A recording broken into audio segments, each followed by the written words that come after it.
वंदे मातरम। स्वस्थ समृद्ध परिवार निर्माण प्रयास केंद्र दिल्ली से आप सबका भाई गोविंद चंद्र प्रसाद, भाई राजीव दीक्षित जी के व्याख्यानों से प्रेरित और प्रोत्साहित होकर स्वदेशी चिकित्सा के प्रति जागरूकता का कार्य जमीनी स्तर पर और सोशल मीडिया के माध्यम से कर रहा हूं। और इस कार्य को करने में आप सभी का जो सहयोग, आशीर्वाद, अनुभव, मार्गदर्शन मिल रहा है, उसके लिए कोटि कोटि नमन। बहुत बहुत धन्यवाद, दिल से धन्यवाद। और जैसा कि आप देख रहे हैं कि पीछे हम एक पुस्तक का अध्ययन कर रहे हैं, स्वाध्याय कर रहे हैं। कैंसर मेरा परम सखा प्रज्ञा शाह द्वारा लिखित पुस्तक के 9 अध्याय का हम अध्ययन कर चुके हैं और 10वां अध्याय है उपचार के बाद क्या। तो चिकित्सा के दौरान का विचार मंथन हमने देखा, चिकित्सा खत्म हुई, अब आगे क्या करना है विचार शुरू हुए और उसको कार्यान्वित किया गया। शुरू में हर महीने में और फिर 3 महीने के बाद जांच करवानी थी। एक्सरे, सोनोग्राफी और खून की जांच, सारे रिपोर्ट्स नॉर्मल आ रहे थे। सफेद पेशियों की संख्या काफी दिनों तक कम थी। मैं बहुत ही शांति से एक सामान्य जीवन जी रही थी। थकावट हो जाती थी। दिन में कम से कम 2-3 बार पैरों में ऐंठन होती थी। अब मैंने अपना आहार पूर्णतः बदल दिया। दिन भर में 250 मिलीलीटर दूध, 500 मिलीलीटर गाजर बीट का रस, एक गिलास सेब का रस, 1 या 2 गिलास संतरे मौसमी का रस, ताजे काले अंगूर का रस, 3-4 कटोरी अंकुरित मूंग, सुबह शाम गेहूं के ज्वारे का रस, कई बार 1 नारियल का पानी, भोजन में 300 से 400 ग्राम पपीता, सोयाबीन 10 ग्राम, अलसी का पाउडर, कच्ची हरी सब्जियां तथा उबली हुई सब्जियां खा लेती थी।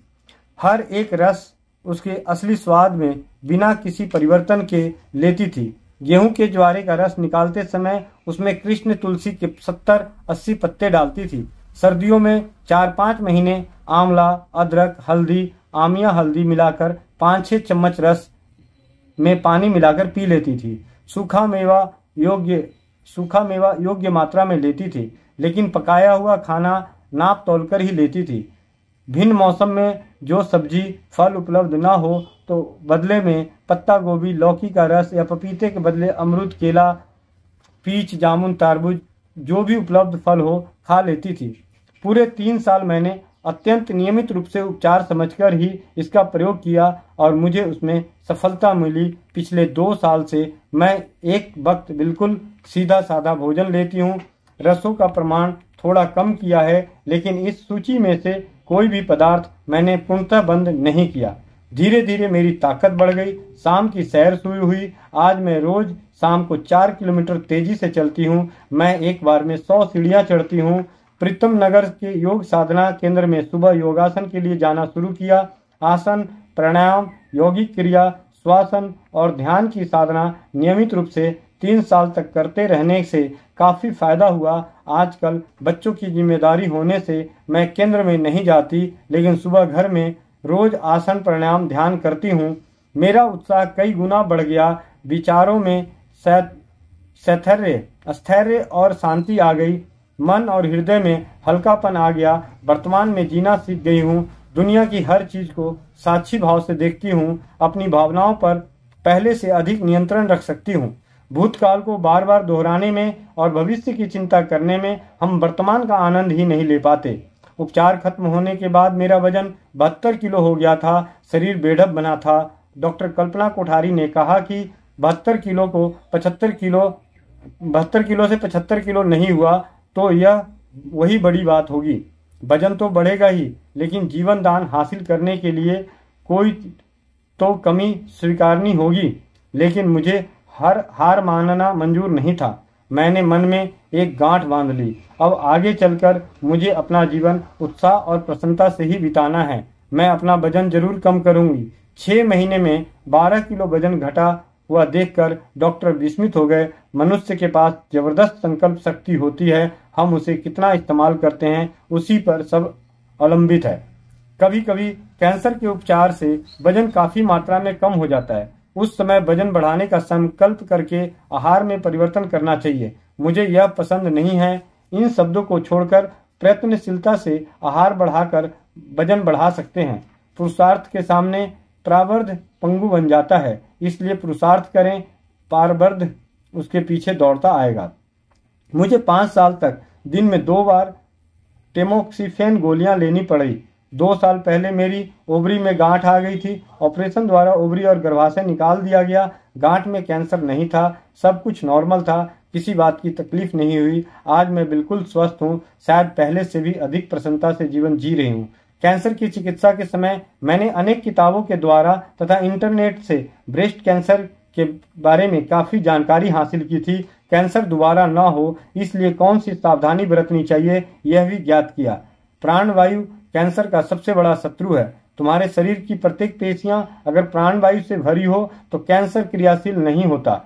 शरीर में प्राणवायु कैसे पैदा किया जाए? योगासन, प्राणायाम, चलना, सीढ़ियां चढ़ना, भागना, साइकिलिंग आदि प्रकार के व्यायाम खुली हवा में करने चाहिए। सुबह की शुद्ध हवा का लाभ उठाना चाहिए। अपने फेफड़ों की ताकत बढ़ाने के लिए सांस के व्यायाम करने चाहिए। नैसर्गिक सब्जियां, फल, अंकुरित बीन्स, सोयाबीन, सूखा मेवा, उबला हुआ अनाज, गेहूं के ज्वारे का रस भोजन आवश्यक है। इन सारी चीजों से पेशियों में प्राणवायु ग्रहण करने की ताकत बढ़ती है।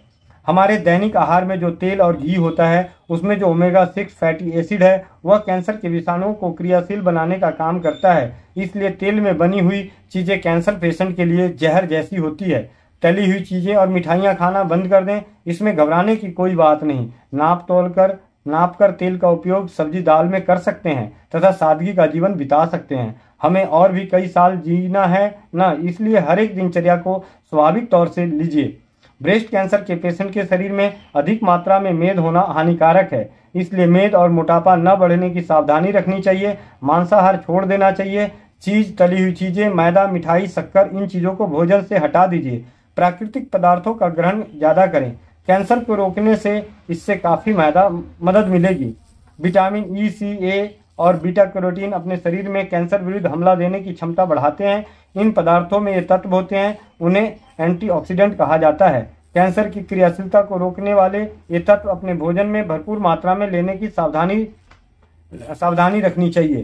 कैंसर होने की संभावना जिससे कम होती है, ऐसे रेशेदार पदार्थों का भोजन में प्रयोग करना जरूरी है। अमेरिकन कैंसर सोसाइटी ने एक विनती की है कि उनका कहना है कि काफी मात्रा में सब्जियां खानी चाहिए। कैरिफेशियस ग्रुप में से ब्रोकली, पत्ता गोभी, फूल गोभी जैसी सब्जियां खानी चाहिए। यह सब्जियां कैंसर प्रतिकारक करने की शक्ति बढ़ाती है। ओमेगा 3 फैटी एसिड कैंसर रोकने में मदद करता है। अलसी के बीज, ऑलिव ऑयल, अखरोट, हरी सब्जियां में ओमेगा 3 फैटी एसिड होता है। कैंसर रोकने में सोयाबीन बहुत ही उपयुक्त होता है। मेद युक्त आहार, तेल, दूध की चीजें, जंतुनाशक द्रव्यों का उपयोग किया हुआ अनाज, तंबाकू, दारू, कैफीन युक्त पदार्थ, स्वाद, रंग, सुवास के लिए इस्तेमाल किए जाने वाली रासायनिक पदार्थ संरक्षक रसायन, वासी खाना, ये सारी चीजें कैंसर की वृद्धि करने में हाथ बटाती है। प्रदूषण से दूर रहें। धूम्रपान, दारू, तंबाकू का सर्वथा त्याग करें। अपने जीवन में नियम सात्वत लाएं। अधिक तनाव, जागरण, अति श्रम, अति क्रोध को टालना जरूरी है। हमेशा प्रसन्नचित्त रहें। दूसरे लोगों से अपेक्षाएं सीमित रखें। अपने शरीर की रोग प्रतिकारक यंत्रणा हमेशा स्वस्थ रखें ताकि कैंसर फिर से हमला कर ही ना पाए। बाहर का खाना और पानी ग्रहण नहीं करें। बीमार न होने की सावधानी रखें। कपालभाति, प्राणायाम, योगासन आपकी रोग प्रतिकारक शक्ति और पाचन प्रक्रिया को मजबूत बनाते हैं। डॉक्टरों के मार्गदर्शन के अनुसार जरूरी जांच बार बार करवानी चाहिए। कैंसर ने अगर दोबारा हमला करने की कोशिश की तो उसका हमला नाकाम कर देने के लिए सजग रहना चाहिए। यहाँ दिए हुए सारे निष्कर्ष तथा मैंने किए हुए प्रयोग हर पेशेंट को सही स्वीकारने चाहिए। ऐसा बिल्कुल नहीं है। रोग किस प्रकार का है, शरीर में किस अंग में फैला हुआ है, रोग की अवस्था, पेशेंट की आयु, शारीरिक स्वास्थ्य, आर्थिक परिस्थिति, ये सारी बातें ध्यान में रखते हुए उपचार निश्चित करना चाहिए। इसलिए यहाँ दी गई सूचनाओं में से आपके लिए जो योग्य है उन्हीं उपचारों का विचार करना चाहिए। ये था प्रज्ञा बहन द्वारा लिखित पुस्तक कैंसर मेरा परम सखा के 10वें अध्याय का स्वाध्याय। आप सबका भाई गोविंद शरण प्रसाद। वंदे मातरम। जय हिंद, जय भारत, जय राज्यवाद।